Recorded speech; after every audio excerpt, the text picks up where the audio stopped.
The visitation of God എന്നുള്ള അനുഗ്രഹീതമായ തീമിനെ ആസ്പദീകരിച്ചുകൊണ്ട് ചിലത് പറയണമെന്നുള്ളത് ഇവിടെ ആവശ്യമാണ് എന്നതിനാൽ ചില കാര്യങ്ങൾ ഹ്രസ്വമായി പറയാം. ദൈവത്തിൻ്റെ സന്ദർശനം പ്രധാനമായും രണ്ട് രീതിയിലാണ്. ഇവ നിമിത്തം ഞാൻ സന്ദർശിക്കാതിരിക്കുമോ? ഉജ്ജ്വലമായൊരു വാക്യമുണ്ട്. യിരെമ്യാവ് 5:29 വാക്യം. എല്ലാ വാക്യങ്ങളും വായിപ്പിക്കാൻ ഞാൻ ആഗ്രഹിക്കുന്നില്ല. യിരെമ്യാവ് 5:29 ഇവ നിമിത്തം ഞാൻ സന്ദർശിക്കാതിരിക്കുമോ? എന്ത് നിമിത്തം? വിസ്മയവും ഭയങ്കരവുമായത് ദേശത്ത് സംഭവിക്കുന്നു. പ്രവാചകന്മാർ വ്യാജമായി പ്രവചിക്കുന്നു. പുരോഹിതന്മാർ അവരോടൊരു കൈയായി നിന്ന് അധികാരം നടത്തുന്നു. എൻ്റെ ജനത്തിനത് ഇഷ്ടമാകുന്നു. എന്നാൽ ഒടുക്കം നിങ്ങൾ എന്ത് ചെയ്യും? 29, 30, 31 വാക്യങ്ങൾ ശ്രദ്ധേയമാണ്. അധാർമികതയും അനാത്മികതയും അസാൻമാർഗികതയും കൂടെ കെട്ടുപിണഞ്ഞുണ്ടാക്കിയെടുക്കുന്ന ഒരധമ സംസ്കാരം, ഒരു പ്രാകൃതത്വം, ഒരു നരാധമത്വം ലോകത്തിൻ്റെ എല്ലാ കോണുകളിലും, വിശേഷിച്ച് ഋഷീശ്വരന്മാരുടെ നാടെന്ന് വിശേഷിപ്പിക്കുന്ന ആർഷഭാരതം, മുനിപങ്കവന്മാരുടെ വേദങ്ങളുടെ നാടെന്നൊക്കെ നമ്മൾ കൊട്ടിഘോഷിക്കുന്ന ഈ രാജ്യത്തിൻ്റെ വടക്ക് മുതൽ തെക്ക് വരെ, കിഴക്ക് മുതൽ പടിഞ്ഞാറ് വരെ സംഭവിച്ചുകൊണ്ടിരിക്കുന്ന കിരാതത്വങ്ങൾ ഭയാനകങ്ങളാണ്. സാക്ഷരകേരളം, സുന്ദരകേരളം, അക്ഷരകേരളം എന്നൊക്കെ നമ്മൾ ഉറക്കെ പറയുന്ന നമ്മുടെ സംസ്കൃതിയുടെ കേരളത്തിലും നടക്കുന്നത് മറ്റൊന്നല്ല. കൊല്ലും കൊലവിളിയും അക്രമങ്ങളും അനീതികളും സത്യധർമ്മ ന്യായ നീതികളെ തമസ്കരിപ്പിച്ചുകൊണ്ട് സ്വന്തം താല്പര്യത്തോടുകൂടെ എന്തൊക്കെയോ കാട്ടിക്കൂട്ടുന്ന വിമർശന വിരോധ വിദ്വേഷങ്ങൾ, സ്വാർത്ഥതകൾ, അസൂയകൾ, വല്ലാത്ത പിണക്കങ്ങൾ ഉണ്ടാക്കി വയ്ക്കുന്ന സംഭവഗതികൾ വിസ്മയാവഹങ്ങൾ. വിസ്മയവും ഭയങ്കരവുമായത് ദേശത്ത് സംഭവിക്കുന്നു. അതാണ് യിരെമ്യാവ് 5:30 വാക്യം തുടങ്ങുന്നത്. എങ്ങനെ? വിസ്മയവും ഭയങ്കരവും. അത് ആർഷഭാരതത്തെയും കേരളത്തെയും സംബന്ധിച്ചിടത്തോളം ഏറെ യോഗ്യമായി, ഏറെ അനുയോജ്യമായി നമുക്ക് കാണാൻ കഴിയും. മനോരമ, മംഗളം, മാതൃഭൂമി, ജനയുഗം, തനിനിറം, ദീപിക, മറ്റിതര പത്രങ്ങൾ, മലയാള പത്രങ്ങൾ പോരെങ്കിൽ ദിനതന്തി, ദിനമലർ എന്നൊക്കെ തമിഴ് പത്രങ്ങൾ കേരളത്തിൻ്റെ വിവിധ ഇടങ്ങളിൽ വരാറുണ്ട്. ഇന്ത്യൻ എക്സ്പ്രസ്, ദ ഹിന്ദു എന്നൊക്കെയുള്ള പത്രങ്ങൾ ധാരാളമുണ്ട്. മറ്റ് ഭാഷാപത്രങ്ങളൊക്കെ നമ്മുടെ കേരളത്തിൽ സുലഭമാണ്. ഈ പത്രങ്ങളുടെ എല്ലാം 1-ാം പേജ് മുതൽ അവസാന പേജ് വരെ നമുക്ക് വായിപ്പാൻ കഴിഞ്ഞാൽ വിസ്മയവും ഭയങ്കരവുമായതാണ് ദേശത്ത് സംഭവിക്കുക. കുത്തി ഒഴുകുകയാണ് മദ്യം. വിദ്യാഭ്യാസത്തിൻ്റെ പ്രബുദ്ധതയുള്ള, രാഷ്ട്രീയ പ്രബുദ്ധതയുള്ള ജനതയുടെ ഇടയിലൂടെ മദ്യ ലോബി കാട്ടിക്കൂട്ടുന്ന വൃത്തികേട് ഭയാനകമാണ്. ലഹരി പദാർത്ഥങ്ങൾ ധാരാളമായി വിറ്റഴിക്കപ്പെടുകയാണ്. സ്കൂൾ, കോളേജ് ക്യാമ്പസുകളിൽ പോലും ഒരുമാതിരിപ്പെട്ട യുവതിയുവാക്കന്മാർ, 10 യുവാക്കന്മാരെ എടുക്കൂ, അതിൽ 7 പേരും ഈ പറഞ്ഞതിനൊക്കെ അടിമകളാണ്. WhatsApp, YouTube, internet, Facebook, Twitter, Instagram ഈ കാലഘട്ടത്തിൻ്റെ ആവശ്യമാണ്. പക്ഷേ അതിനടിമപ്പെട്ടു പോയിട്ടുള്ള യുവത്വത്തിൻ്റെ പ്രസരിപ്പിനെ നമുക്ക് കാണാൻ കഴിയുക. നൊന്തുപറ്റ അമ്മയ്ക്ക് വിഷാദം വരുത്തി അപ്പന് പുറത്തിറങ്ങാൻ നിർവാഹമില്ലാതെ അധാർമികതയിലേക്ക് വഴിമാറിപ്പോകുന്ന മമ്മിയുടെ പണി നോക്ക് മമ്മി, പപ്പയുടെ കാര്യം നോക്ക് എന്ന് ധാർഷ്ട്യത്തോടെ, ധിക്കാരത്തോടെ, താൻ പോരുമയോടെ, അഹന്തയോടെ, അഹങ്കാരത്തോടെ സംസാരിക്കുന്ന തലമുറയെ വാർത്തെടുത്തു കഴിഞ്ഞു ആധുനിക ലോകം. ഇവരെ കൊണ്ട് കൂലിപ്പണി ചെയ്യിക്കാൻ വേണ്ടി മാത്രമല്ല, അവരെ കൊട്ടേഷൻ ടീമാക്കി മാറ്റി ഈ ഉണ്ടാക്കുന്ന മനുഷ്യൻ്റെ പ്രത്യുൽപാദന വ്യവസ്ഥിതിയെ നശിപ്പിക്കുന്ന, ദഹനേന്ദ്രിയ വ്യവസ്ഥിതിയെ നശിപ്പിക്കുന്ന, അവൻ്റെ രക്തചംക്രമണ വ്യവസ്ഥിതിയെ നശിപ്പിക്കുന്ന, അവൻ്റെ ശ്വസനേന്ദ്രിയ വ്യവസ്ഥിതിയെ നശിപ്പിക്കുന്ന ബാറ്റചാരായും പട്ടച്ചാരായും വിഷം കലർത്തിയത് ചുമക്കേണ്ടതിന് നമ്മുടെ യുവതിയുവാക്കന്മാരെ പിണിയാളികളാക്കി മാറ്റുന്ന മാഫിയ സംഘങ്ങൾ ഇവിടെയുണ്ട്. അതാണ് വിസ്മയമായത് ദേശത്ത് സംഭവിക്കുകയാണ്. നൊന്നുപറ്റ അമ്മയ്ക്കോ അവൻ്റെ കുഞ്ഞു പെങ്ങൾക്കോ അവൻ്റെ സഹോദരിമാർക്കോ കുഞ്ഞനുജന്മാർക്കോ മാതൃകയാക്കാൻ കഴിയാതെ തിന്മയുടെ ആഴക്കയത്തിലേക്ക് വീണുപോവുകയാണ്. പത്രങ്ങളിലൊക്കെ ഇടയ്ക്കിടയ്ക്ക് വരാറുണ്ട് മുഖം മൊത്തി നിൽക്കുന്ന ചെറുപ്പക്കാരെ. ക്യാമറ കണ്ണുകളുടെ മുമ്പിൽ മുഖം പതിയാതിരിക്കേണ്ടതിന് ഷർട്ടിലോ കർച്ചീഫിലോ ഒന്നും കയ്യിലില്ലെങ്കിൽ വിരലുകൾ കൊണ്ട് മുഖം പൊത്തി നിൽക്കുന്ന ഒത്തിരി ചെറുപ്പക്കാരെ നമുക്ക് കാണാൻ കഴിയും. ലോകം തിന്മയിലേക്കാണ്. കേരളം വല്ലാത്ത തിന്മയിലേക്കാണ്. കേന്ദ്രം ആര് ഭരിച്ചാലും സംസ്ഥാനം ആര് ഭരിച്ചാലും ഈ പറയപ്പെട്ട ഗതികേടുകൾക്കൊന്നും ഒരറുതിയും വരുന്നില്ല എന്നുള്ളതാണ് പരമമായൊരു സത്യം. നീതിപാലകർ കണ്ണിൽ എണ്ണയും ഒഴിച്ച് തലങ്ങും വിലങ്ങും പായുമ്പോഴും ഈ വിധമായിരിക്കുന്ന ഗതികേടുകൾ ചെയ്യുന്നവരെ കൂട്ടിലാക്കാൻ അവർക്കുമാകുന്നില്ല. അത്യാവശ്യം അമ്മയ്ക്ക് ഗുളിക വാങ്ങിക്കാൻ പെട്ടെന്ന് ശ്വാസോച്ഛ്വാസം ആകപ്പാടെ വല്ലാത്ത നിലയിലായ ഒരമ്മയെ കണ്ടിട്ട് മെഡിക്കൽ ഷോപ്പിലേക്ക് ഗുളിക വാങ്ങിക്കാൻ പെട്ടെന്ന് പോയ ഒരു ചെറുപ്പക്കാരൻ തലയിൽ ഹെൽമറ്റ് വെച്ചില്ലെന്ന് പറഞ്ഞ് അവനെ പിടിച്ചു നിർത്തി 1000, 1500, 2000 ഫൈൻ അടയ്ക്കുമ്പോഴും ഓടി പെട്ടെന്ന് പോകുന്ന വഴിക്ക് ബെൽറ്റ് ഇടാൻ മറന്നുപോയവനെ പിടിച്ചു നിർത്തി 5000 രൂപ ഫൈൻ കൊടുക്കുമ്പോഴും ഈ കള്ള് ചുമക്കുന്നവനെയും പട്ടച്ചാരായം ചുമക്കുന്നവനെയും പെണ്ണിനെ പിഴപ്പിക്കുന്നവനെയൊക്കെ ഇവിടെ നെഞ്ചുവിരിച്ച് നടക്കുന്നു. അതാ വേദപുസ്തകം പറയുന്നത് വിസ്മയവും ഭയങ്കരവുമായത് ദേശത്ത് സംഭവിക്കുന്നു. അപ്പോൾ ഇവ നിമിത്തം ഞാൻ സന്ദർശിക്കാതിരിക്കുമോ എന്ന് ചോദിച്ചാൽ, ഞാൻ ആദ്യം പറഞ്ഞതുപോലെ സത്യധർമ്മ ന്യായ നീതികളെ എല്ലാം ഇല്ലാതെയാക്കിക്കൊണ്ട് സ്വാർത്ഥതയോടുകൂടെ നെഞ്ചുവിരിച്ച് കാട്ടിക്കൂട്ടുന്ന വൃത്തികേടുകൾ നിമിത്തം ദൈവം സന്ദർശിക്കും. ആ സന്ദർശനം ന്യായവിധിയുടെ സന്ദർശനമാണ്. സന്ദർശനമെന്ന് കേൾക്കുമ്പോഴേ നന്മയുടെ അനുഗ്രഹത്തിൻ്റെ ഒക്കെ ആയിട്ട് നമുക്കൊരു ചിന്ത ഉണ്ടാകാം. പക്ഷേ യിരെമ്യാവ് 5:29 പറയുന്നത് ഇവ നിമിത്തം ഞാൻ സന്ദർശിക്കാതിരിക്കുമോ എന്ന. അന്യായങ്ങൾ ചെയ്യുന്ന സമൂഹത്തെ ദൈവം സന്ദർശിക്കും, തിന്മ ചെയ്യുന്ന സമൂഹത്തെ ദൈവം സന്ദർശിക്കും. ആ സന്ദർശനമാണ് നോഹയുടെ കാലത്ത് ജലപ്രളയം. ആ സന്ദർശനമാണ് ലോത്തിൻ്റെ കാലത്ത് കുത്തഴിഞ്ഞ ജീവിതത്തിനെതിരെയുള്ള ദൈവത്തിൻ്റെ സന്ദർശനം. ആണിനോടും പെണ്ണിനോടുമൊക്കെ കാട്ടിക്കൂട്ടുന്ന പ്രകൃതി വിരുദ്ധ ലൈംഗികതയുടെ ഏറ്റവും ഒടുവിൽ അവിടുത്തെ സാമൂഹ്യ പരിഷ്കർത്താക്കൾക്കൊന്നും ചെയ്യാൻ കഴിയാതെ പോയപ്പോൾ ദൈവം തന്നെ ആകാശത്തു നിന്ന് ഗന്ധക തീയിറക്കി ആ പട്ടണത്തെ മുഴുവനും നശിപ്പിച്ചു കളയുകയായിരുന്നു. പട്ടണമെന്നല്ല, പട്ടണങ്ങൾ എന്ന് പറയണം. സൊദോം, ഗൊമോറ, സെബോയിം, അദ്മ 4 പട്ടണങ്ങളെ ദൈവം ഭസ്മമാക്കി കളയുകയായിരുന്നു. അത് ന്യായവിധിയുടെ ദൈവത്തിൻ്റെ സന്ദർശനമാണ്. കഫർന്നഹൂമിനെയും അതേപോലെ മറ്റുതര മേഖലയിലുള്ള പല പട്ടണങ്ങളെയും, നിനവെ അടക്കമുള്ള പട്ടണങ്ങളെ ദൈവം സന്ദർശിച്ചിട്ട് ന്യായവിധിയിലേക്ക് കൊണ്ടുപോയ വസ്തുത നമുക്ക് നന്നായിട്ടറിയാം. അപ്പോൾ ദൈവത്തിൻ്റെ സന്ദർശനം ന്യായവിധിക്ക് വേണ്ടിയും കൂടെയാണ് എന്ന വസ്തുത നമ്മൾ അറിയാതിരിക്കരുത്. ഇനി മറ്റൊരു വാക്യം ഞാൻ തരാം. അത് 65-ാം സങ്കീർത്തനം അതിൻ്റെ 9-ാം വാക്യമാണ്. നെഹമ്യാ സാറ് ആ വാക്യം നമുക്ക് പരിചയപ്പെടുത്തി. അത് തന്നെ അന്വേഷിക്കുന്നവർക്ക് പുഷ്ടി വരുത്തേണ്ടതിന്, തന്നെ അന്വേഷിക്കുന്നവർക്ക് പുഷ്ടി വരുത്തേണ്ടതിന് വേണ്ടിയുള്ള സന്ദർശനമാണ്. Thank you. അപ്പോൾ ന്യായവിധിക്ക് വേണ്ടി സന്ദർശിക്കുന്ന ദൈവം നമുക്ക് പുഷ്ടി വരുത്താനും കൂടെ സന്ദർശിക്കുന്നുണ്ട്. വിഷയാടിസ്ഥാനത്തിൽ സന്ദർശനത്തെ പഠിക്കുമ്പോൾ ഈ വിധത്തിൽ 2ആയി പഠിക്കേണ്ടതുണ്ട്. ന്യായവിധിയുടെ സന്ദർശനം കനഗാംഭീര്യമുള്ളതാണ്. ദൈവത്തിൻ്റെ ന്യായവിധിയുടെ കടൂര ഖഡ്ഗം ദേശത്തിൻ്റെ മേൽ, വ്യക്തികളുടെ മേൽ, കുടുംബത്തിൻ്റെ മേൽ വന്നു പതിച്ചാൽ മുച്ചൂട് മുടിഞ്ഞു പോകും. കാലപ്പഴക്കമുണ്ട്. വണ്ടിത്തടത്തിലൊക്കെ യോഗം നടത്താൻ തുടങ്ങിയിട്ട്, കോവളം ഇതിൻ്റെ പരിസര പ്രദേശങ്ങളിലൊക്കെ യോഗങ്ങൾ ധാരാളമുണ്ട്. സുവിശേഷത്തിന് പഞ്ഞമില്ലാത്ത നാടാണിത്. എന്നിട്ടും കള്ളിൻ്റെ പുറകെ, കുത്തരിഞ്ഞ ലൈംഗികതയുടെ പുറകെ, ദുർമാർഗത്തിൻ്റെ പുറകെ, വ്യഭിചാരത്തിൻ്റെ പുറകെ, കൂലിത്തല്ലിൻ്റെ പുറകെ, ദുശീല ദുർഗുണങ്ങളുടെ പുറകെ പോയാൽ ഉറപ്പ് ഞങ്ങൾ പറയുന്നു, ദൈവത്തിൻ്റെ സന്ദർശനം ന്യായവിധിയായി താങ്കളുടെ മേലുണ്ടാകും.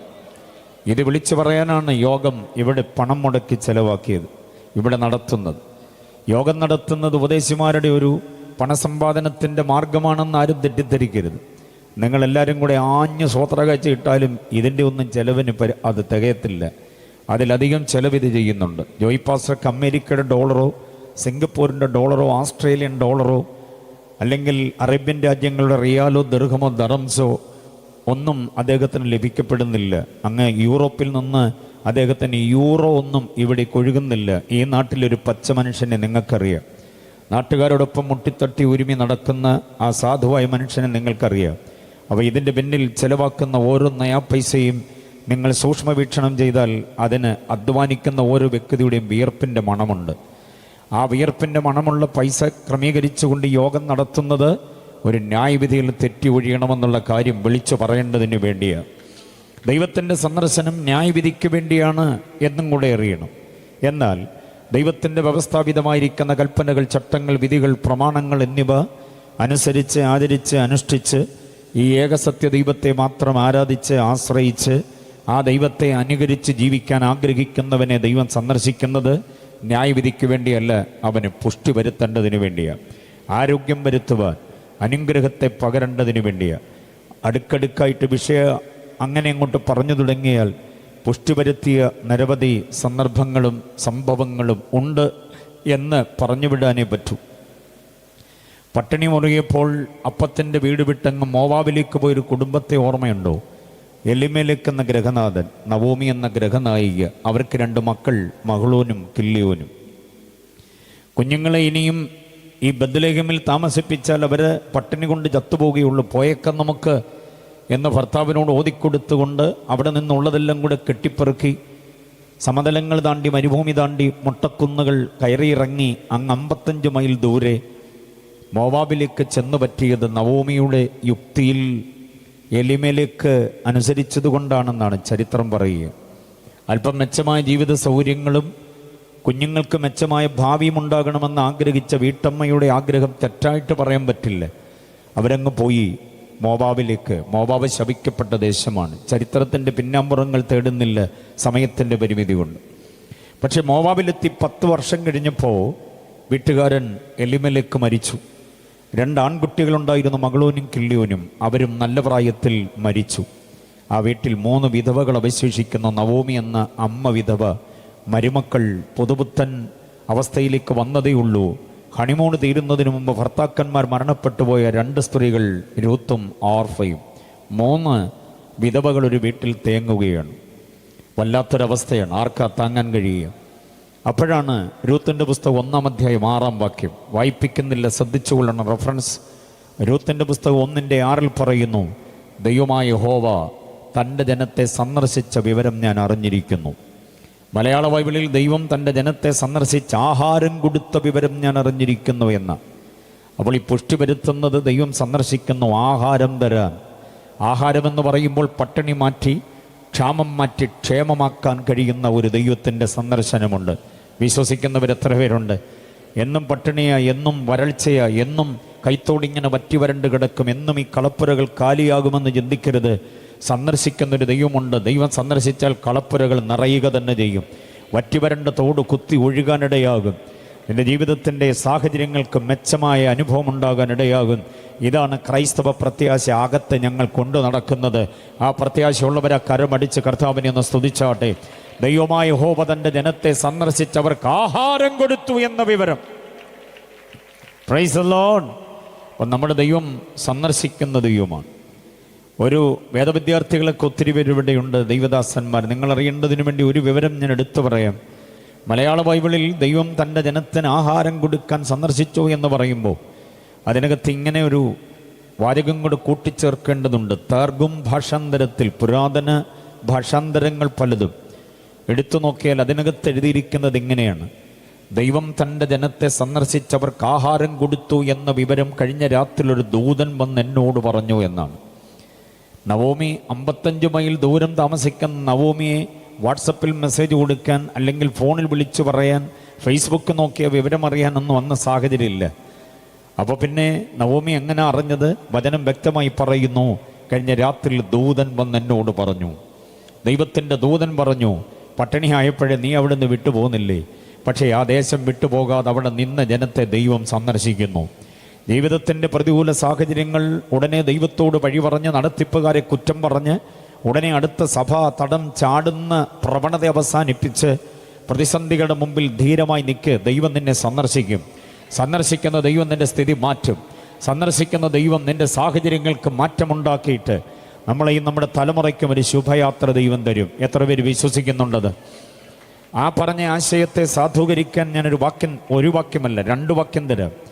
രൂത്തിന്റെ പുസ്തകം 1-ാം അധ്യായം 1-ാം വാക്യം വായിക്കണം. അവിടെ ഇങ്ങനെയാണ് പറയുന്നത്: ദേശത്തെ ക്ഷാമമാകൊണ്ട് ഒരു കുടുംബം മോവാബിലേക്ക് പോയി എന്നാണ്. ക്ഷാമം കഠിനമായതുകൊണ്ട്, ക്ഷാമം കൊടുമ്പിരിക്കൊണ്ടതുകൊണ്ട്, ക്ഷാമം ശക്തമായതുകൊണ്ട് നിക്കക്കള്ളിയില്ലാതെ വന്നിട്ട് അവരവിടുന്ന് മറ്റൊരിടത്തേക്ക് യാത്രയായി. പക്ഷെ 1-ാം അധ്യായം അവസാന വാക്യം, 2 വാക്യങ്ങളെ നിങ്ങൾ സമഞ്ജസമായി സമ്മേളിപ്പിക്കണം.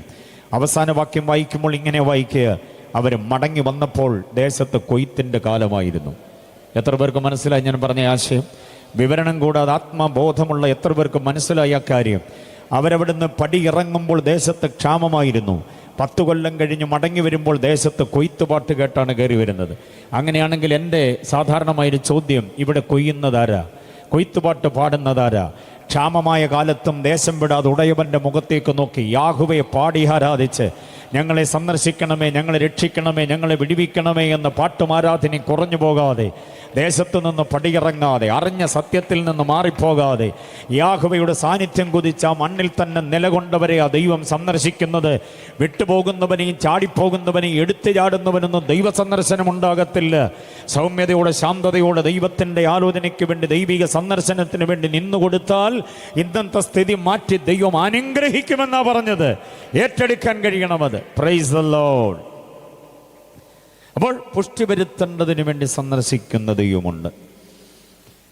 പുറപ്പാട് പുസ്തകം 4-ാം അധ്യായം അവസാന വാക്യം വായിക്കണം. യഹോവ നമ്മെ സന്ദർശിച്ചിരിക്കുന്നു എന്ന് ജനത്തിന് ബോധ്യമായി എന്ന. മോശ വന്നിട്ട് ഫറവോനോട് സംസാരിച്ചു, എൻ്റെ ജനത്തെ വിട്ടയക്കണം. 4-ാം അധ്യായം അതിൻ്റെ അവസാന വാക്യം പുറപ്പാട് പുസ്തകം. അവിടെ വായിക്കുമ്പോൾ മോശ ഫറവോനുമായി സംവാദത്തിൽ ഏർപ്പെടുന്നു. ഒടുവിൽ ഫറവോൻ തോൽക്കുന്നു. ജനത്തെ വിട്ടയക്കാമെന്ന് അടുത്ത അധ്യായങ്ങളിൽ നമുക്ക് കാണാൻ കഴിയുന്നുണ്ട്. ഫറവോൻ ഏതാണ്ട് മോശയുടെ മുൻപിൽ ആടി നിൽക്കുന്നു. മോശ എന്ന് പറയുന്ന ദൈവമായി ചുറ്റു വന്ന പുരുഷൻ ആത്മാവിൻ്റെ നിയോഗത്തോടെയാണ് വന്നത്. കഴിഞ്ഞ 430 വർഷത്തെ അടിമത്വത്തിൽ നിന്നും, ഫറവോന്യ അധീശത്വത്തിൽ നിന്നും നമുക്കൊരു വിടുതലുണ്ടാകുമെന്ന് ഇസ്രായേൽ ജനം കേട്ടപ്പോൾ ദൈവം നമ്മെ സന്ദർശിച്ചിരിക്കുന്നു എന്ന് പറഞ്ഞിട്ട് അവരെ യഹോവയെ നമസ്കരിച്ചു എന്ന വായിക്കുക. ആ ആഗ്രഹം വെറുതെ ആയിരുന്നില്ല, അത് സംഭവിക്കുക തന്നെ ചെയ്യൂ. പെസഹ ആചരിച്ചുകൊണ്ട് അവരവിടുന്ന് പുറപ്പെട്ടു പോരുകയാണ്. 430 വർഷത്തെ അടിമത്വം, ഫറവോന്യ അധീശത്വത്തിൽ നിന്നൊരു വിടുതലുണ്ടായത് മോശയുടെ കഴിവ് കൊണ്ടല്ല, ദൈവത്തിൻ്റെ സന്ദർശനം കൊണ്ടാണ്. ദൈവത്തിൻ്റെ സന്ദർശനമുണ്ടായാൽ പിന്നെ നീ അടിമത്വത്തിലല്ല. ദൈവത്തിൻ്റെ സന്ദർശനമുണ്ടായാൽ നിന്റെ മീതെയുള്ള ചില ആധിപത്യ വ്യവസ്ഥിതികളെ ദൈവം എടുത്തു മാറ്റും. ചില നന്മയുടെ മീതെ സാത്താൻ വെച്ച് വാദിക്കുന്ന ചില ചെങ്കോലുകളെ ദൈവം എടുത്തു മാറ്റും. തീരാധാരം എഴുതി കിട്ടിയ ഭൂമി നിനക്ക് അനുഭവിക്കാൻ കഴിയാത്ത വിധം നിന്നിൽ നിന്ന് അതിനെ ഇല്ലാതെയാക്കാൻ ശ്രമിക്കുന്ന, നൊന്തുപറ്റ് വളർത്തി വലുതാക്കിയ കുഞ്ഞുങ്ങളെ നിനക്ക് അനുഭവമാക്കാൻ കഴിയാത്ത വിധം നിന്നിൽ നിന്ന് അകറ്റിക്കളയുന്ന ചില അതീശത്വ ശക്തികളുടെ മേൽ ദൈവത്തിൻ്റെ പ്രവൃത്തി വെളിപ്പെടുക തന്നെ ചെയ്യും. ദൈവം സന്ദർശിച്ചാൽ വിടുതലാണെന്ന് വിശ്വസിക്കുന്നവരിന്ന് രാത്രിയിൽ, ഈ 2ാമത് രാത്രിയിൽ കർത്താവിനെ സ്തുതിക്കട്ടെ. ഇവിടെ ഇരുന്ന് ആരാധിച്ച് മടങ്ങി വീട്ടിലെത്തുമ്പോൾ ദൈവിക സന്ദർശനങ്ങൾ കാണാനിടയാകും. ഞാൻ ഉറപ്പ് പറയുന്നു, ദൈവിക സന്ദർശനം നിൻ്റെ വീട്ടിലും, നിൻ്റെ തോട്ടത്തിലും, നിൻ്റെ ഔദ്യോഗിക ജീവിതത്തിലും, കുഞ്ഞെ നിൻ്റെ വിദ്യാഭ്യാസ മണ്ഡലത്തിലും, ദൈവദാസന്മാരോട് പറയാൻ നിങ്ങളുടെ ശുശ്രൂഷയുടെ മേഖലകളിലും ദൈവിക സന്ദർശനത്തെ തിരിച്ചറിയാനിടയാകും. വിശ്വസിക്കുന്നവർ കർത്താവിനെ മഹത്വപ്പെടുത്തിക്കട്ടെ. ഹല്ലേലൂയ. ദ വിസിറ്റേഷൻ ഓഫ് ഗോഡ് വളരെ അനുഗ്രഹീതമായ ഒരു ആലോചന തന്നെയാണ് തീമായി തിരഞ്ഞെടുത്തിട്ടുള്ളത്. ഒറ്റ വാക്യം കൂടെ ഞാൻ പറഞ്ഞിട്ട് വായിച്ച വാക്യത്തിലേക്ക് വരാം. മറന്നു പോകരുത്. ഇങ്ങനൊരു വാക്യമുണ്ട്, കണ്ടിട്ടുള്ളവരുണ്ടോ ആ വാക്യം? ഞാൻ എൻ്റെ ആട്ടിൻകൂട്ടത്തെ സന്ദർശിക്കും, പടയിൽ ഞാൻ അവരെ എനിക്ക് മനോഹര തുരകമാക്കി മാറ്റും. ഇന്ന് രാത്രി മുഴുവനും പ്രസംഗിക്കാൻ കൊള്ളാവുന്ന ഒരൊറ്റ വാക്യമാണ്. സന്ദർശനം തന്നെ പാസ്റ്റർ പ്രസംഗിക്കണമെന്ന് ജോയി പാസ്റ്റർ എന്നോട് പറഞ്ഞിരുന്നെങ്കിൽ ഈ വാക്യം കൊണ്ട് ഞാൻ അങ്ങ് നിന്നേനെ എന്ന് വെളുപ്പാങ്കാലം വരെ. അതുപോലെ ശക്തമാണ് വാക്യം. പക്ഷേ അങ്ങനെ എന്നോട് പറഞ്ഞിട്ടില്ല. സന്ദർശനം എന്ന തീമിനെ ഒന്ന് തൊട്ട് തലോടി പോകണമെന്നേ പറഞ്ഞുള്ളൂ. അതുകൊണ്ട് ഈ വാക്യം ഞാൻ നിങ്ങൾക്ക് പരിചയപ്പെടുത്തുക. ആരെങ്കിലും ഓർക്കുന്നുണ്ടോ അങ്ങനൊരു വാക്യം? വേദപുസ്തകം വായിച്ച കൂട്ടത്തിൽ ഇങ്ങനൊരു വാക്യം കണ്ടിട്ടുണ്ടോ? ഞാൻ എൻ്റെ ആട്ടിൻകൂട്ടത്തെ സന്ദർശിക്കും. ആട്ടിൻകൂട്ടം എന്ന് പറഞ്ഞാൽ ദൈവസഭയാങ്കളെ. ആട്ടിൻകൂട്ടമെന്ന് പറഞ്ഞാൽ ആൻറ്റി ദൈവസഭയാ. കർത്താവ് നല്ല ഇടയനും നാം അവൻ്റെ കൈക്കലെ ആടുകളുമാണ്. അങ്ങനാണെങ്കിൽ കർത്താവ് പറയുക, ഞാൻ എൻ്റെ ആട്ടിൻകൂട്ടത്തെ സന്ദർശിക്കും, എന്നിട്ട് ഞാൻ അവരെ പടയിൽ എനിക്ക് മനോഹര തുരകമാക്കി മാറ്റും. എന്താ തുരകം? തുരകം എന്ന് പറഞ്ഞാൽ എന്തുവാ? തുരപ്പൻ എലിയാണോ? പിന്നെന്തുവാ? കുതിരയാണ്. കുതിര. തുരകമെന്ന് പറഞ്ഞാൽ കുതിരയാ. ഞാൻ അവരെ എനിക്ക് പടയിൽ മനോഹര തുരകമാക്കുമെന്ന് പറഞ്ഞാൽ ഞാൻ വാഹനമേറേണ്ടതിന് എൻ്റെ കുതിരയാക്കി ഞാൻ മാറ്റും എന്ന് പറഞ്ഞാൽ എൻ്റെ ആട്ടിൻകൂട്ടത്തെ പടയിൽ ഞാൻ കുതിരയാക്കി മാറ്റും. അതെങ്ങനെ സംഭവിക്കുക? കർത്താവിൻ്റെ സന്ദർശനത്തിലൂടെയാണ്. വണ്ടിത്തടം കൺവെൻഷനിൽ ദൈവം സന്ദർശിക്കുന്നു. ഈ പന്തലിനകത്ത് വേദിയിൽ ദൈവത്തിൻ്റെ ഒരു സന്ദർശനമുണ്ട്. എന്തിനെന്നറിയാമോ? ദൈവത്തിൻ്റെ മുമ്പിൽ വിധേയത്വത്തോടെ, വിനയത്തോടെ, എളിമയോടെ, സൗമ്യതയോടെ നിൽക്കുന്ന ആട്ടിൻകൂട്ടത്തെ ദൈവത്തിന് കുതിരയാക്കി മാറ്റണം. അപ്പം നമുക്ക് 2 സംസ്കൃതിയുണ്ട്, 2 സംസ്കാരമുണ്ട്, 2 ഭാവമുണ്ട്, 2 രൂപമുണ്ട്. സഭയ്ക്കകത്തൊരു ഇടയൻ്റെ കൈക്കൽ ആടിനെ പോലെ അച്ചടക്കത്തോടെ നിന്നോണം. പക്ഷെ പടക്കളത്തിൽ ആടിനെ പോലെ പമ്മരുത്, കുതിരയെ പോലെ കുതിക്കാൻ കഴിയണം. 2 പ്രകൃതമായി എനിക്കും നിങ്ങൾക്കും. എത്ര പേർക്ക് ബോധ്യമാകുന്നുണ്ട്? 2 പ്രകൃതമുണ്ട്. പടക്കളത്തിൽ കുതിരയായി നിന്നോണം.